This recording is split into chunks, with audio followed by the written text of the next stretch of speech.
That is our diagram that we've been going through. We've gone through revelation, inspiration, transmission, translation, illumination, and now we are in interpretation.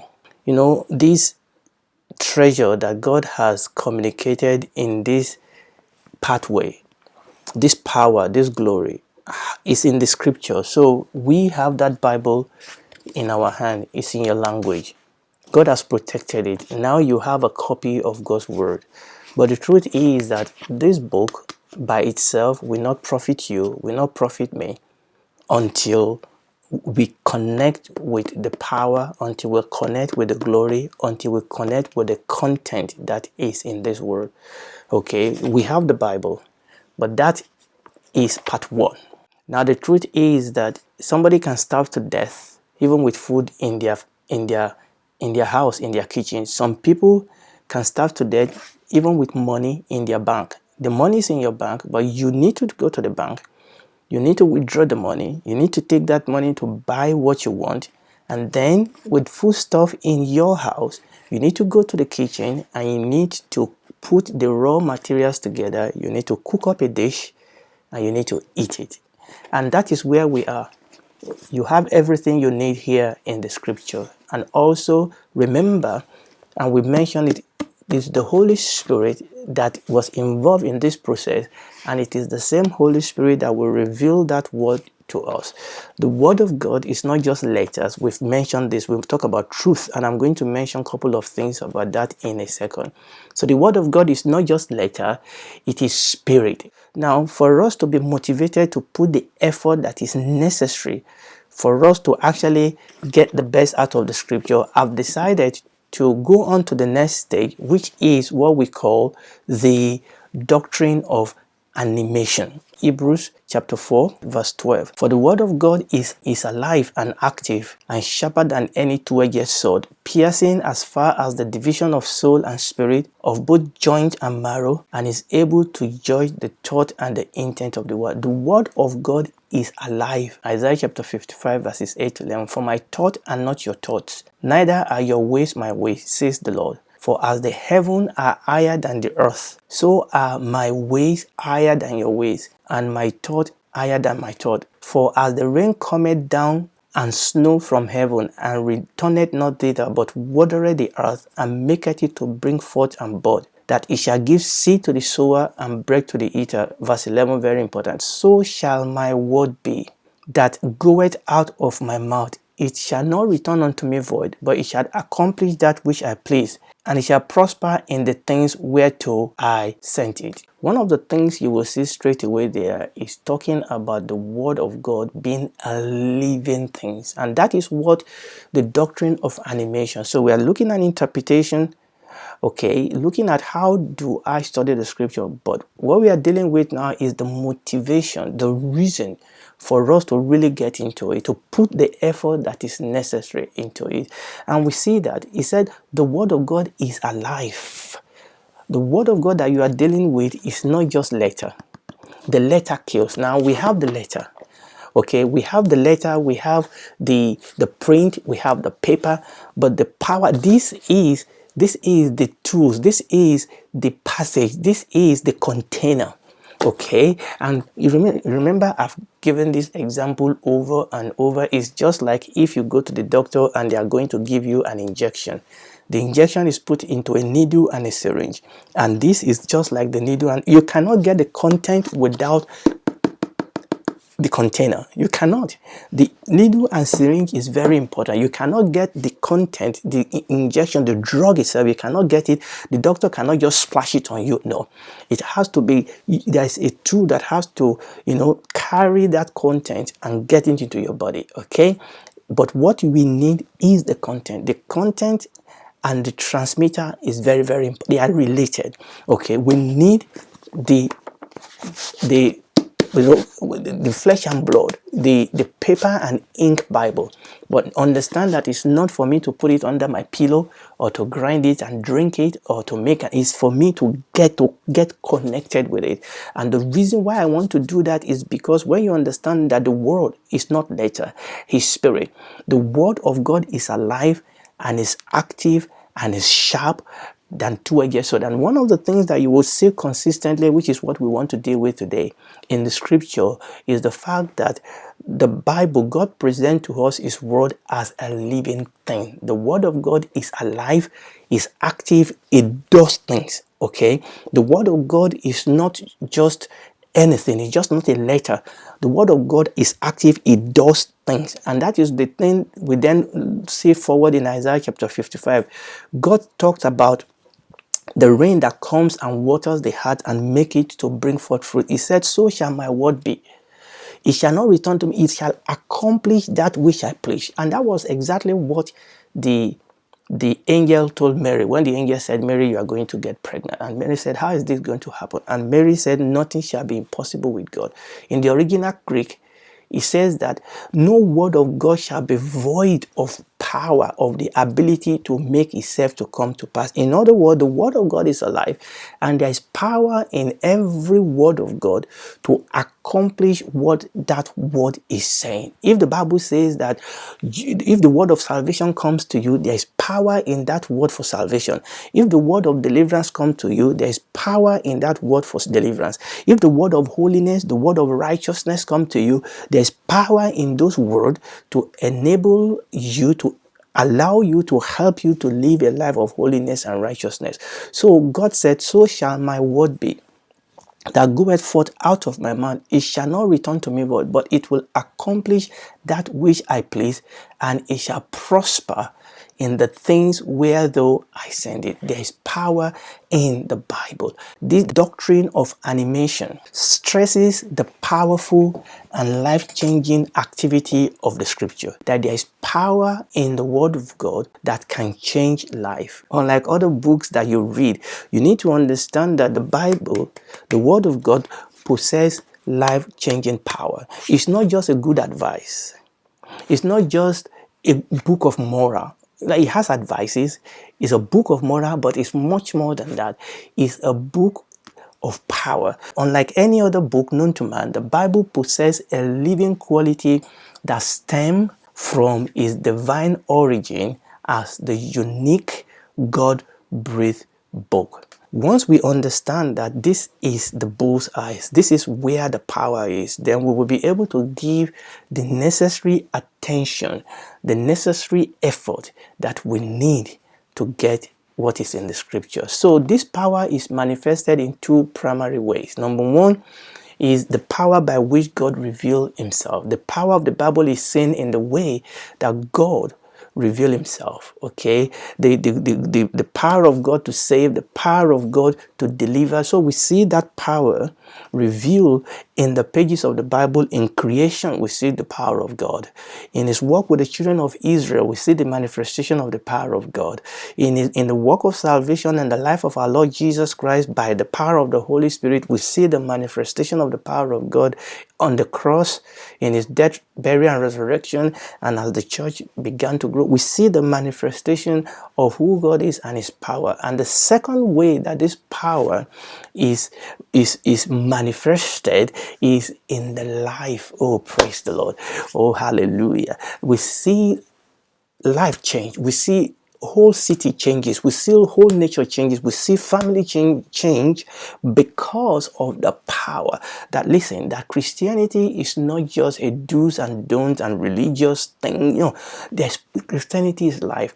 It is the life to change people. Okay, and as we see the life of people that have been changed, people that were drunk before, that they were changed to be sober, people that were wicked become loving, dark cities that have been full of darkness are transformed through the power of the word of God. So we see these two levels of manifestation of the power of God in his revelation, and also in the way that God works in the life of his people. Praise the Lord. In the life of men and women. And history is full of the life of men and women, children and adults that were changed, and also people that were empowered to suffer for the kingdom of God. It takes the power of God for you to believe in the word of God and for you to endure and pay. Sometimes people pay the ultimate price because of their faith. That is the power of God. You see the power of God in them as much in the miracle of Peter and Paul, as much as in the death of Stephen. That is also a manifestation. It takes the power of God for you to be able to live for the truth at the cost of your own life. To carry your cross and follow him even when situation is coming against you. That takes the power of God. It takes power of God for you to be saved in a family where people are going to come against you, are going to cast you out because of your faith, maybe because you grew up in another religion and you get born again. Now you suffer persecution. That is also a manifestation of the power of God. There is no other passage in the scripture that stresses the animating power and value of the scripture like Psalm 119. 10 synonyms that the psalmist used for the word of God. Number one, he called it the way. It shows us the way and helps us in the way. Number two, testimony. The word of God testifies to the love of God, testifies to the goodness and the provision of God. Number three, precepts. Again, I'm not taking time to go through all this because we've gone through them before. Precepts, the things that God charges us to do. Commandment, in the word of God, our constitutional command is also called the word. Now, there are two levels of this. I'm going to come to the word again, but this part of the word talks about the fact that the word of God is God's utterance. The word of God brings forth light. The word of God is called the law. Remember, these are synonyms for the word of God that we are bringing out in the book of Psalm 119. The law talks about instruction, judgment, to set upright, to erect, to judge. And the word of God should be the standard by which we judge everything else. Righteousness, the word of God is right. The word of God is upright, is just, is righteous. The word of God is a status, is a decree. The word here is talking about the fact that the word of God is God's spoken word. It is what God has spoken, and we have to look at the word of God in all these ways. This is God's provision to direct, God's provision to instruct, God's provision to lead, God's provision to equip, God's provision to show us the way that is right, God's provision to provide. And that is what all these different synonyms of the word talks about. About 14 times in Psalm 119.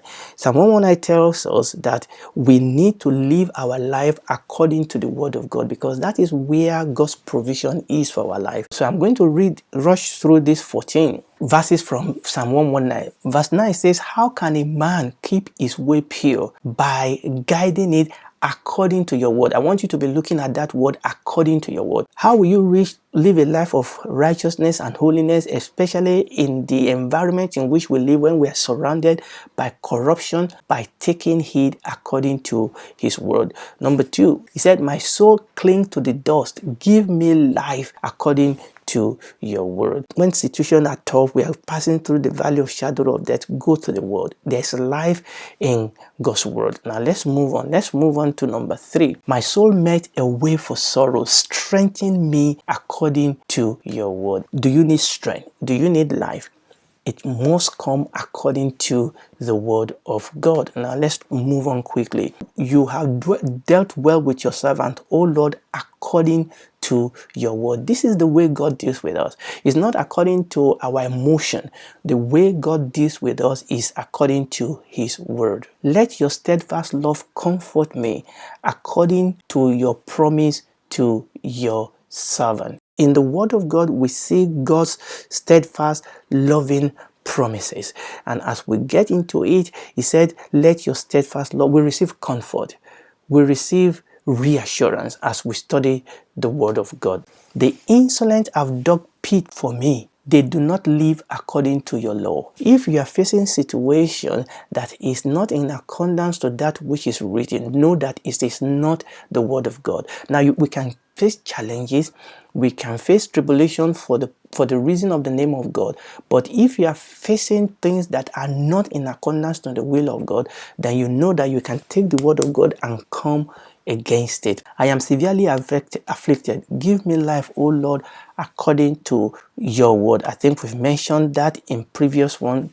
Keep steady my steps according to your promise, and let no iniquity get dominion over me. Sometimes we all pass through situations in our life when things don't go the way we want them to go. Things are slippery, maybe by reason of people around us. The psalmist says, how can we stay steady? The foundation, the sure foundation is the word of God. Keep steady my steps according to your promise. Let not iniquity get dominion over me. Maybe you are being tempted by sin. Maybe you are looking at, the unrighteous people, and you are thinking, they seems to have everything. Okay, God said, no, get into that word. Okay, sin shall not have dominion over you. Hear my voice according to your steadfast love, O Lord. According to your justice, give me life. So we can cry out to God. You see, the Bible says that this is the confidence that we have in him, that if we ask him anything according to his will, is what he hears us. Plead my cause and redeem me. Give me life according to your promise. Great is your mercy, O Lord. Give me life according to your rules. Consider how I love your precept. Give me life according to your steadfast love. Let my cry come before you, O Lord. Give me understanding according to your word. It is God that gives justice. Plead my cause and redeem me. Maybe you feel like you are in a bad place. Redemption come through the word of God, because there are promises. Remember, this word is not just a letter. Remember, it is the tool of the Holy Spirit. Okay, redeem me. Redeem my soul from destruction. Redeem my soul from pain. Redeem my soul from loss. Redeem me according to your promises. In God's word are God's mercy. Okay, maybe you need mercy. Yes, maybe you are in a situation, you and I, in a situation where we brought it upon ourselves. We can cry out to God for mercy. We can plead for the love of God. Hallelujah. So by the grace of God, when we come the next time, we're still going to be in Psalm 119, because I want to go to another level to talk about the benefit of being in God. So remember, we are actually talking about getting into the word, putting in effort. But to do that, we need to understand what is the advantage of doing that. And we've talked about the fact that this word is alive. This word is sharper than any two-edged sword. And when we get into the word, hallelujah, these are the things that will come to us, that will bless us, that we'll be able to experience as we get into the word of God. Hallelujah. Now, if you're hearing me tonight and you've not given your life to Jesus, listen to me. There is no other name given among men whereby we might be saved. Jesus is Lord, and He's coming back very, very soon. Okay, He can save you. He can redeem you. All those things that we have read. He can give you mercy, show you love. But you will have to receive Him. You will have to accept Him. And I pray today that you will go on your knee and say, Jesus, I receive that which you have provided. You can invite Him in and say, be my Lord, be my Savior. For God so loved the world that He gave His only begotten Son. There is no other name given among men whereby we might be saved. So if you want to do that, please bow down your head. Repent of your life of sin. Receive the blood of Jesus, receive Him into your life, and you will become a new creation. You will become a member of the family of God, and then you'll be able to spend eternity with Him in the new heaven and the new heart.